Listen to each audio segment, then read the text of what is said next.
दोस्तों, क्या आप हिपार्कस का नाम सुने हैं? नहीं, तो मैं हिपार्कस के बारे में आपको बताने वाला हूँ। हिपार्कस को ट्रिगोनोमेट्री का फादर के रूप में कंसीडर किया जाता है। हिपार्कस का जन्म यूनान यानी कि ग्रीस में 190 बीसी में हुआ था। साथ ही साथ इनकी मृत्यु यानी कि डेथ जो हुआ था 120 बीसी में ग्रीस में ही हुआ था। इनका ऑक्यूपेशन यानी कि हम लोग इनको किस पेशे के रूप में जानते हैं, तो यह एक एस्ट्रोनॉमर, जियोग्राफर और मैथमेटिशियन के रूप में जाने जाते हैं। एस्ट्रोनॉमर का मतलब होता है ज्योतिषी, जियोग्राफर का मतलब होता है भूगोल शास्त्री और मैथमेटिशियन का मतलब होता है गणितज्ञ। इनको गणितज्ञ के रूप में हम लोग मुख्य रूप से जानते हैं। आइए आगे की ओर हम लोग बढ़ते हैं। दोस्तों, मैं अजीत कुमार युवा लोक मैथमेटिक्स में आपका स्वागत करता हूं। आज हम लोग क्लास 10 का ट्रिग्नोमेट्री पढ़ने वाले हैं और इसमें मुख्य रूप से मैं कुछ बातों को आपको बताने वाला हूं, जैसे ट्रिग्नोमेट्री का डेफिनेशंस, इसमें होने वाले प्रयोग होने वाले एंगल्स, इसमें राइट एंगल ट्रायंगल्स क्या होता है, ratio of sides of right angle triangle और ट्रिग्नोमेट्रिकल फंक्शंस या फिर ट्रिग्नोमेट्रिकल फंक्शंस जिसे त्रिकोणमितीय अनुपात भी कहते हैं, इसके बारे में मैं आपको बतलाने वाला हूं। आइए अब हम लोग एंगल के बारे में जानते हैं। एंगल क्या होता है? एंगल को जानने से पहले हमें दो रे को समझना होगा। दो रे, देखिए मैंने एक रे लिया है, इसका नाम है ओ रे, और मैंने दूसरा रे लिया है ओ बी। जो इसमें ओ ए जो है वो फिक्स लाइन है, फिक्स लाइन यानी कि वो चलता नहीं है, और दूसरा आपका रोटेशनल लाइन है।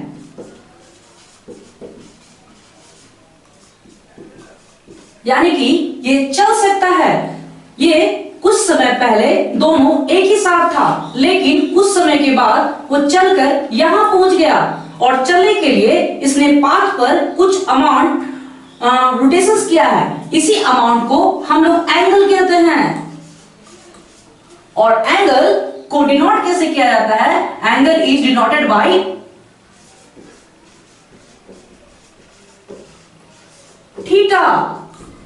एंगल को हमेशा हम लोग थीटा से डिनोट करते हैं, और कभी कभी आप अपनी इच्छा से ए, बी, सी या फिर जो भी अच्छा करे वो आप लेटर यूज कर सकते हो। इसके अलावा भी कुछ होता है, कई बार अल्फा, बीटा, गामा का भी प्रयोग होता है। एंगल को साइन के हिसाब से दो टाइप्स के एंगल्स को माना जाता है। पहला पॉजिटिव एंगल,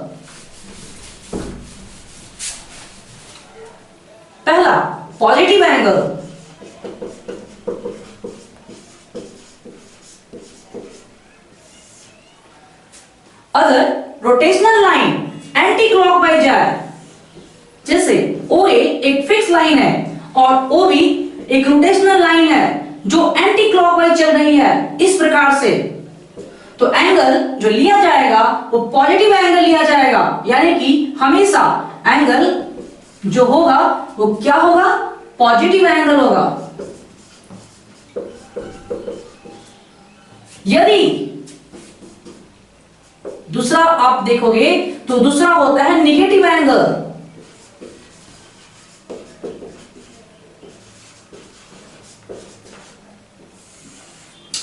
दोस्तों, नेगेटिव एंगल क्या होता है? अगर मान लिया जाए कि ये फिक्स लाइन है ओ ए और एक रोटेशनल लाइन इस बार क्लॉकवाइज जा रहा है, तो क्लॉकवाइज जब चलेगा तो इस प्रकार के एंगल जो हम लोग मेजर करते हैं वो नेगेटिव साइंस में एंगल करते हैं, ऐसे माइनस थीटा। यहां जब नोट करना होगा तो प्लस थीटा, इसको हम लोग नेगेटिव एंगल कहते हैं।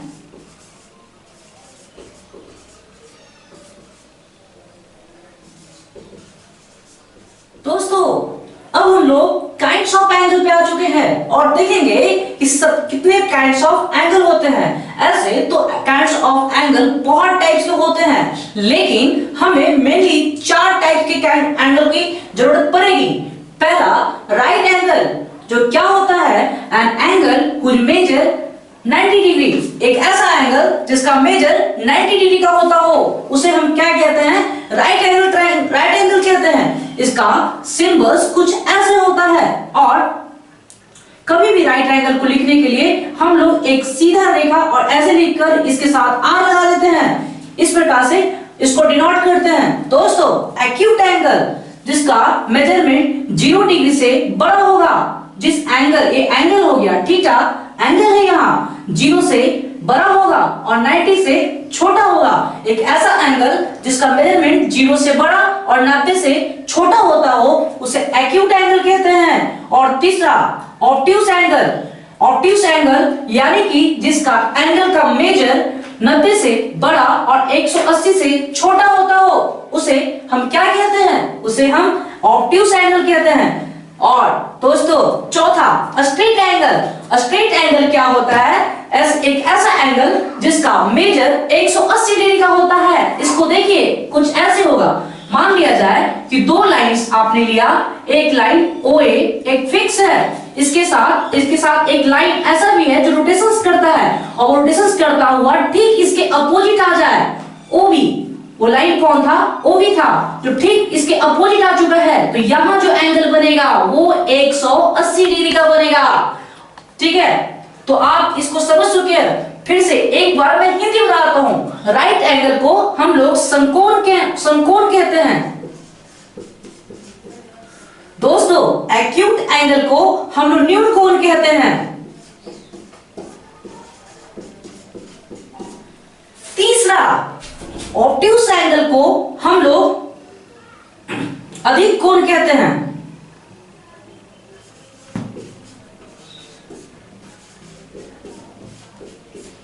और स्ट्रेट एंगल को रिजो कोण कहा जाता है, जो आप समझ चुके हो। इस प्रकार से एंगल के टाइप्स हम समझ चुके हैं। अब हम लोग ट्रायंगल पे जाएंगे और ट्रायंगल सभी नहीं, हम लोग राइट एंगल ट्रायंगल को ही समझेंगे।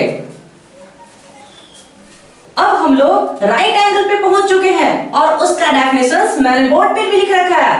देखिए, a triangle in which one of the angle measure 90 degree, यानी कि एक ट्रायंगल जिसमें एक एंगल का मेजर 90 डिग्री होता है उसी को हम लोग राइट एंगल ट्रायंगल यानी कि समकोण त्रिभुज कहते हैं। थोड़ा बोर्ड पे देखिए और समझिए।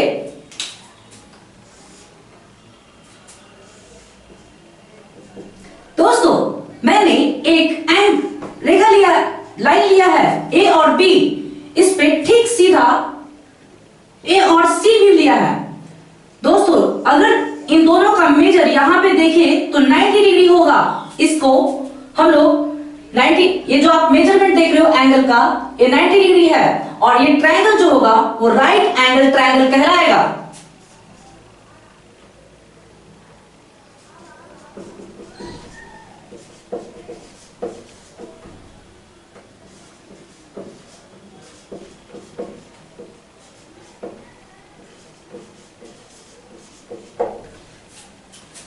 सबसे पहली बात कि जब किसी ट्रायंगल में दो एंगल के बीच का कोण यानी कि एंगल 90 डिग्री होता है तो उसे हम लोग कहते हैं राइट एंगल ट्रायंगल। दोस्तों राइट एंगल ट्रायंगल्स में 3 पार्ट्स होते हैं। पहला होता है परपेंडिकुलर,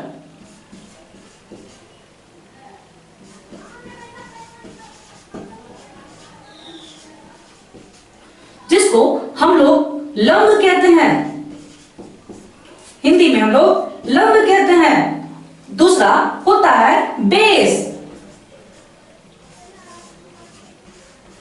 जिसको हिंदी में आधार कहा जाता है। और तीसरा होता है हाइपोटेनस,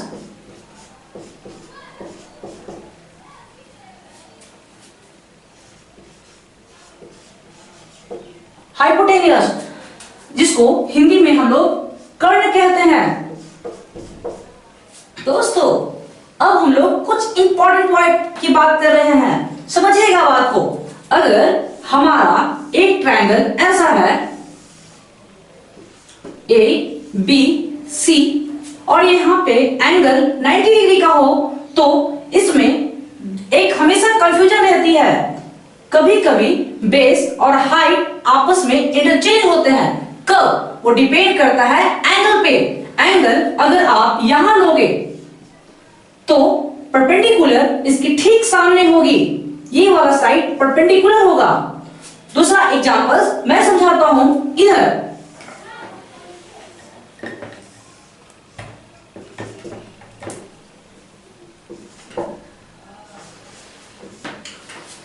दोस्तों यदि मैं एंगल यहां लूं तो मेरा परपेंडिकुलर जो होगा उस एंगल के ठीक अपोजिट में यानी कि सामने होगा, यहां।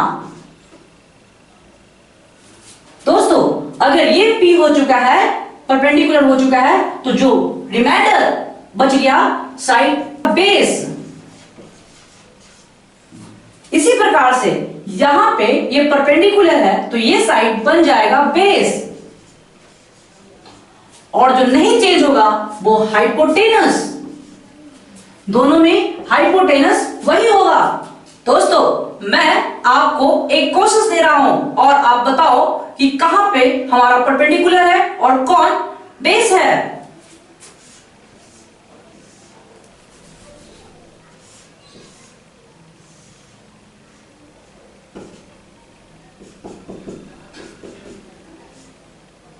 मैंने एंगल यहां लिया है और ये 90 डिग्री है। आपको परपेंडिकुलर और बेस लिखना है।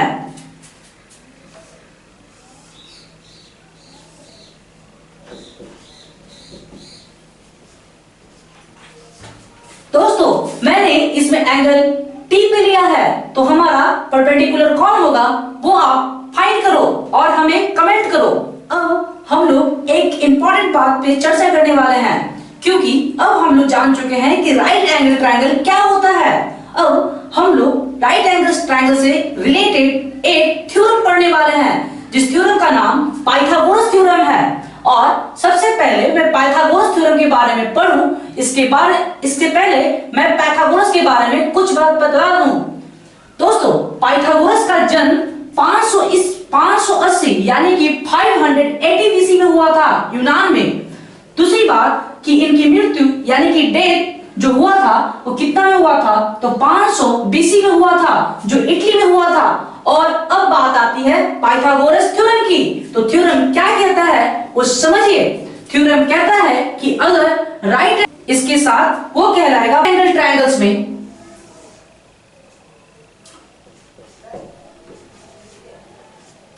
दोस्तों राइट एंगल ट्रायंगल्स में यदि हमें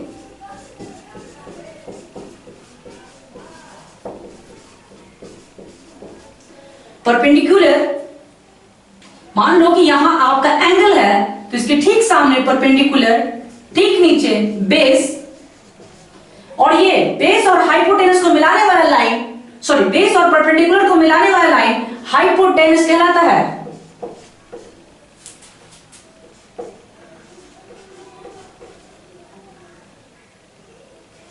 हाइपोटेनस कहलाता है।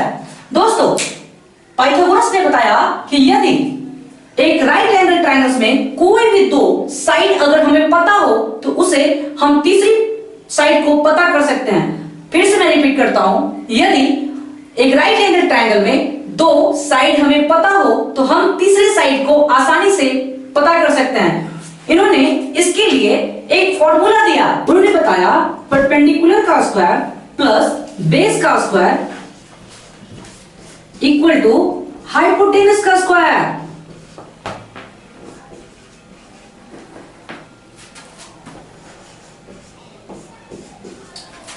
दोस्तों इसी थ्योरम को हम लोग शॉर्ट में ऐसे लिख सकते हैं, P का स्क्वायर प्लस B का स्क्वायर इक्वल टू H का square. P stand for perpendicular, B stand for base और H स्टैंड फॉर हाइपोटेनस। इस प्रकार से इस थ्योरम को आप पाइथागोरस थ्योरम के नाम से जानते हो। थ्योरम ये इससे हमें दो और डेरिवेटिव फार्मूला मिलेगा। पहला तो ये हो गया P square plus B square equal to H square. दूसरा फॉर्मूला है B स्क्वायर, अगर P प्लस में उधर जाएगा तो माइनस बनेगा, तो H square minus P square. और दूसरा आपके पास है P square equal to H square minus B square. दोस्तों ये तीनों ही फॉर्मूला बहुत बहुत बहुत इंपॉर्टेंट है, इसे कॉपी में आप राइट कर दो। अब हम लोग उस पॉइंट पे पहुंच चुके हैं जिसे ट्रिगोनोमेट्री कहते हैं। इससे पहले आपको राइट एंगल ट्रायंगल के साइड का रेशियो समझना होगा। आइए अब हम लोग देखते हैं। सबसे पहले मैं एक राइट एंगल ट्रायंगल लेता हूं ए बी सी, जहां बी पर हमारा 90 डिग्री है। दोस्तों मैं एंगल सी को मैं एंगल मानता हूं, तो इसके ठीक सामने वाला लाइन हमारा क्या होगा, परपेंडिकुलर होगा। इसके ठीक नीचे हमारा बेस और परपेंडिकुलर और बेस को मिलाने वाली लाइन हाइपोटेनस कहलाएगी, जिसे मैं शॉर्ट फॉर्म में पी बी और एच से डिनोट कर रहा हूं। दोस्तों इसमें एक रेशियो तैयार कीजिए। मैं पहला रेशियो लेता हूं P बाई एच का, यानी कि perpendicular by base by perpendicular by hypotenuse का। इस रेशियो को हम लोग साइन, और यहां पे मैं अगर इसका नाम थीटा दे दूं तो यहां पे जो नाम आप देखोगे एंगल पे वही नाम यहां होगा। दोस्तों अगर आप थीटा की जगह पे अल्फा लिखते हो तो यहां पे साइन अल्फा होगा। अगर आप थीटा की जगह पे ए लिखते हो तो यहां पे साइन ए होगा। यदि आप थीटा की जगह पे एम लिखते हो तो यहां पे साइन एम होगा। दोस्तों ये थीटा, अल्फा और ए और यहां एम कुछ और नहीं है, एंगल का नेम है जो आपने एंगल लिया है कि किस एंगल से आप एंगल परपेंडिकुलर बना रहे हो। आई होप सो ये पॉइंट आपको अच्छी तरह से समझ में आ गई होगी। तो दोस्तों मैं आई की ओर बढ़ता हूं। पहला रेशियो P बाई एच और इस रेशियो को मैंने नाम दिया है साइन थीटा। दोस्तों दूसरा रेशियो है हमारे पास B बाई एच और इस रेशियो को मैं नाम दे रहा हूं कॉस थीटा। दोस्तों B स्टैंड फॉर बेस और H stand for hypotenuse.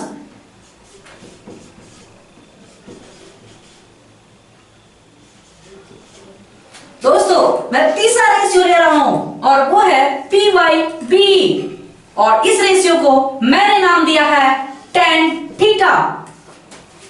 P perpendicular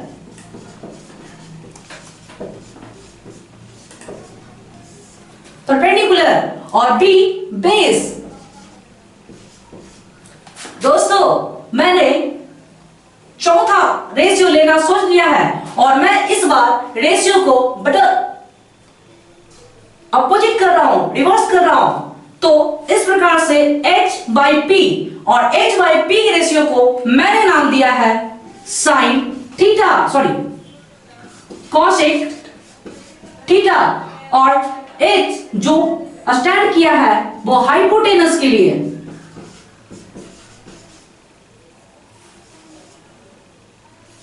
और P परपेंडिकुलर।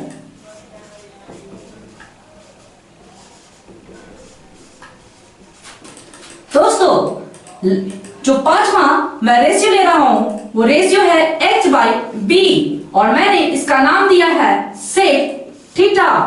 और इस रेशियो को में H जो है फिर से हाइपोटेनस है, P परपेंडिकुलर है और लास्ट जो मैं रेशियो ले रहा हूं वो रेशियो है B बाई P का, जिसको हम लोग कॉट थीटा के नाम से जानते हैं। B से बेस और P से परपेंडिकुलर।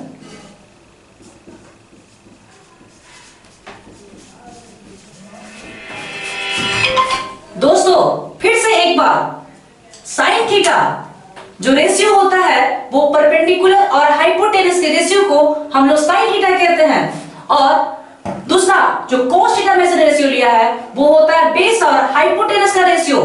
परपेंडिकुलर और बेस के रेशियो को हम लोग टेन थीटा, हाइपोटेनस परपेंडिकुलर के रेशियो को कॉसेक थीटा, हाइपोटेनस और बेस के रेशियो को, एक गलती हो चुका है हमसे, माफ कीजिएगा, हाइपोटेनस और बेस के रेशियो को हम लोग सेक थीटा और बेस और परपेंडिकुलर के रेशियो को हम लोग कॉट थीटा के नाम से जानते हैं। फिर से मैं बता दूं, ये थीटा क्या है, यहाँ पे जो एंगल लेते हैं ना, उस एंगल का नाम है। दोस्तों अगर मैं पूरा और डीपली में और जाओ तो कुछ इस प्रकार से बनेगा। परपेंडिकुलर यहाँ पे कौन सा साइड है, तो आप इसको बोल सकते हो AB बाय हाइपोटेनस। तो हाइपोटेनस कौन होगा, AC। दोस्तों इसमें आइए तो बेस हमारा है BC और हाइपोटेनस हमारा क्या है, AC। इसमें आइए परपेंडिकुलर यानी कि AB और बेस यानी कि BC। दोस्तों हाइपोटेनस AC और perpendicular BC, sorry hypotenuse AC और परपेंडिकुलर हमारा हो गया AB। हाइपोटेनस AC और परपेंडिकुलर हमारा बेस हो गया BC। इस प्रकार से बेस हमारा BC और परपेंडिकुलर हमारा है AB। आप इस चीज को नोट करें। और दोस्तों आज के लिए हम यहीं पे स्टॉप कर रहे हैं, अगली क्लास यहीं से हम लोग शुरू करेंगे।